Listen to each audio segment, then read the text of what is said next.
the bottom left, winning that first game, defending a strategy that never wins.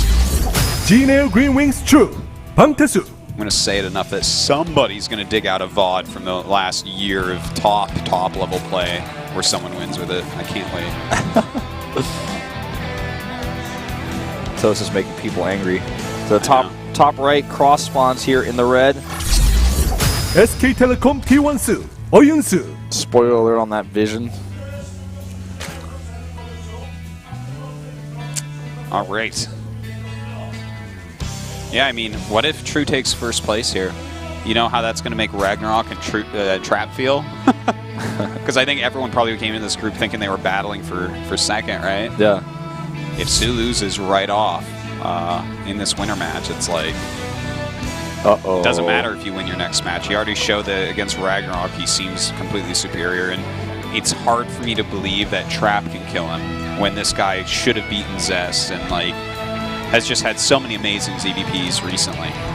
I mean, you're playing when you're in that situation of playing against Su, it's not like you're playing a PvZ, you're playing a PvSu. That's actually how it feels. It's like a completely different matchup entirely. He's super good at it, like when he doesn't throw games. You know, like games that he has won. Really, really strong player. But we see here, True going for a very safe build, going for a pool first. And in fact, even going to make 6 lanes. This is getting more and more popular. People trying to kind of counteract earlier pools with a pool first into a bunch of lings and send them across. But for Su, he's just gone hatch into pool, so should be completely fine. Should be able to defend the 6 lanes. So we were talking about this earlier, and I told you my reason why I don't like as much the Zerling speed opening. Okay. Why don't you explain why you do like the Zerling speed opening? I like, you know, you take a map. Let's just use this map because that's what we were talking about it on, right? Zergling speed versus the kind of more mineral-heavy play. I really like Zergling speed because first off, that adds in more things that you could do. Right, it adds in the the pooling of speedlings. It gives you map control. It shows that you already have gas. You could be going up to Lair. You could be going to Baneliness. You could be going into a Roach weird type of attack. You basically have more options than the guy that doesn't get the speed. You have more threats, as we see here. Nice micro there actually by True. Really nice micro. Very impressive. You know, when you have this many lings, also you can get in and get a scout. So that's pretty nice. Really well done so far. Look at this. Yeah. God, he's getting like way more value than I expected out of these. If he can get that one other drone, not quite. But still gonna scout. Yeah, that was really well done by him. Good execution. But anyways, back to what I was saying about the 2 different openings. I really like the speed because on top of all that, you can take a quicker third base. It's a little bit harder to figure out what tech you're going to be going for. And you kind of have map control. Yeah, there's still overlords floating around so people can see things, but like, it's harder for your opponent to come out and take his third base. It's going to be slower no matter what. Of course, that means that there's going to be some other different types of timings for the mineral-based player. I just feel like with the more options, the more possible threats, and the more proactive play, that's what I like to see in ZVZ. Okay. I like your explanation. That's why I really like, for instance, Life. Like I think he's so good at ZVZ because he's almost always playing like that. He's just, you never know what's going to come at you. All right, he's controlling the game. He's making it his. Well, Su here taking a rather quick third base. That is a rather quick third base and going into 3 gases. Of course, both players a little bit late on the gas. And it seems like Su has kind of figured this out, and that's why he's taking this quick third, so interesting. Yeah. Roach 1 going down here for True. And okay, he's going to go double Evo. So this looks like it's going to be a game that's decided basically by... it's hard to explain like how... There's not like a word for how Zerg versus Zerg plays out in this situation, but it's really more of like a game sense oftentimes because of the balance of units to drones, when to attack, how long you can commit to an attack, and when you have to re-drone. It's a very complicated skill set that comes into play in all matchups for Zerg, knowing when to make units and when to make drones. But in this matchup, it's like the only thing you're really thinking about once both players have a third base up. And there's going to be so much of a balancing act here, as you said, too, just because with the third base against just 2 bases with the double Evo, what are the differences? Where do people have edges? Well, you're going to have slightly better economy by Su, but you don't want to have too much of a better economy because then you die. Their layers are very evenly timed, which is super important because if one guy gets roach speed and the other doesn't, that's going to change a lot about what can be done. Yeah. And of course, the +1 carapace does help, but it's not as important as a +1 attack. So with Su skipping that here, he's going to have to utilize a slightly better economy on the third base without over-making that economy to get extra roaches that become better than that extra +1 carapace. Yeah, true. While it's still being spread a little bit more thin than his opponent. So it's like it is a tightrope, no doubt. Yeah. I like skipping the carapace upgrade actually a lot of the time, just because I feel like the attack upgrade is so significantly more important. Yeah. Than the armor upgrade is in this matchup. It gives you those extra roaches, like you said. And look at this. Su just popped 13 drones extra. Wow. Look at it. It's right 63 drones against 44, but we do have some more drones being made by True. He's got to be really careful not to overmake drones, man. Like, right now, he's up 15. It might pay off, though, because we do have the third hatch on the way. So if we just see some more drones made by True, then that means that Su is basically ahead in every single way except for the +1 carapace. Yeah. And I'd rather be ahead in every way except for +1 carapace than to just be ahead in +1 carapace. Yeah. No, I mean, I think most people would too. Let's see what comes next here for True, because is he actually? Okay, I was looking at the wrong colors on the production tab. I thought he was making that True was making a third evolution chamber there for a second. I got really confused.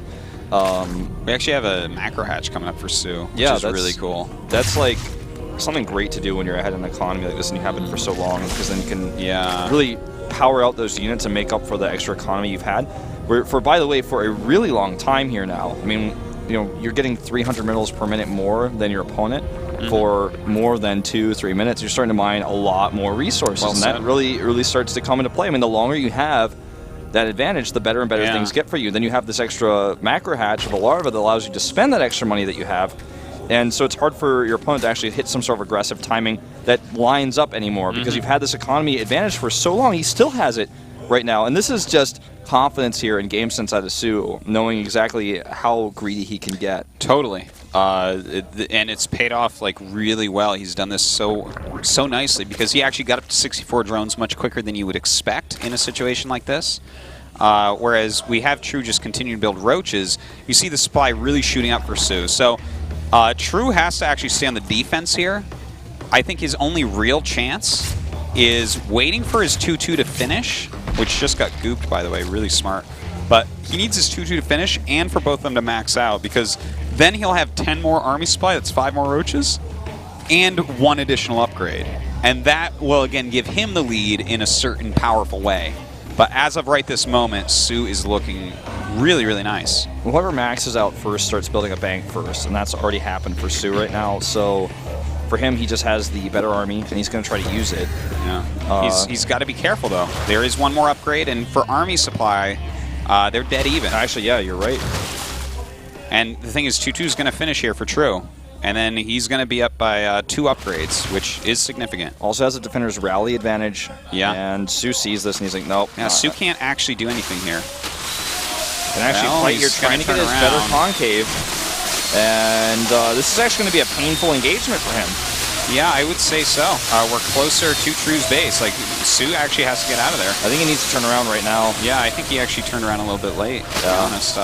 But we see the supplies are really even, and he has a big enough economy, enough hatches, he can just make these roaches and be fine. But that +2 already finished here for True, so he's ahead in upgrades. He's about to have his +2 carapace as well.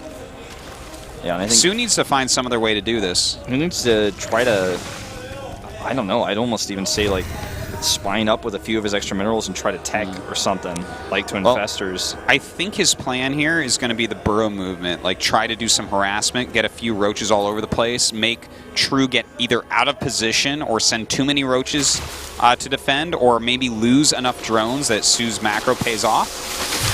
He moves forward, and I don't know about this attack. He does have the better upgrades, but yeah, he's really relying right now on 1 more carapace than his opponent. He's also got some of these roaches in an awkward place where they just kind of run back and forth at the edge. Yeah, I'm not liking this too much because we're so close to the rallies of Su, and he has his queens there. Yeah, so we see that True is just like losing a ton of roaches. I'm surprised that he thought that that would work. I think he looked at the engagement point, like the map and that choke point, and he was like, I can do this, but it just didn't happen. Thing is, he had enough information to know that this was a full economy. I believe he did see the extra macro hatch. You know, the one carapace upgrade isn't enough to negate the rallies, I think, and the queens there as well. But, you know, he did have, like, 10 more army spy, I guess. It's just not all that's there right then. Like, some roaches are still rallying across, so you're not actually fighting with that full army. Yeah. Well, I mean, again, we're going to have that burrow micro you were talking about. You know, he's going to 3 different locations. He's going to kill almost all the harvesters, and I think such an easy win. Yeah, I think Su just wins here. Yeah, there's like nothing for him to do. Like, he has more roaches over there. He's killing all sorts of drones of Trues. Yeah, and now he's just going to be able to kill this base. GG. So Su picks a map, plays the late game, plays a confident, heavy drone style, gets ahead that way. He played it really well. That was super well played. Chooses good strategy, slaughters opponent. It's a good style. It certainly is. Well, I mean, it's not to say that True can't win this series. There's definitely some strong points in that game for him. He got a bit suicidal in that engagement where he countered across the map, where Su overextended. I think he got too excited. And I feel like he was looking at that engagement like, all right, you're kind of on this little ramp area. Maybe I could actually just win the fight here because a lot of your roaches can't fire, and I'm going to trade so well that it's going to be okay when I walk back, but it just didn't happen that way. When both players get into macro mode in ZVZ with tons of roaches, like, it's who's going to make the first mistake.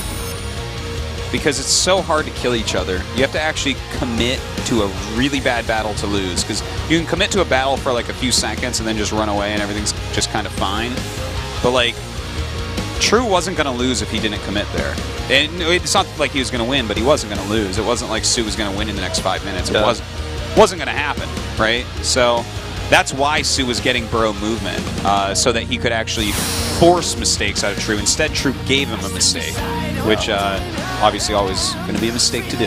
Yeah, I mean, if you attack and lose your whole army cost inefficiently, then most of the time that's a lost game, except rare cases where there's some sort of weird tech problem. Like losing your whole army and your opponent just counters across the map, you're going to have very little to defend, especially when it's this type of army that's so strong and easy to counterattack with. You know, if you're not playing a mirror matchup and you're behind a lot of units, maybe you could use force shields or your tech advantage or some extra cannons to hold, but yeah, Roach v. Roach, not so simple. Yeah, Roach versus Roach is oftentimes or maybe much more simple. It's like a math problem that has like a little bit of physics to it, but not really that much, and that's it. It's pretty solvable. Yeah. I do expect Su to be able to win this. I think True should mix in a very aggressive cheese of some sort here. I think that's going to be his best chance. In the macro game, he's going to make more mistakes. Well, one of these two players, True or Su, will be getting out in first place, going directly to the round of 16, excuse me, from the round of 32, which is where we are right now, Group B at the GSL Code S.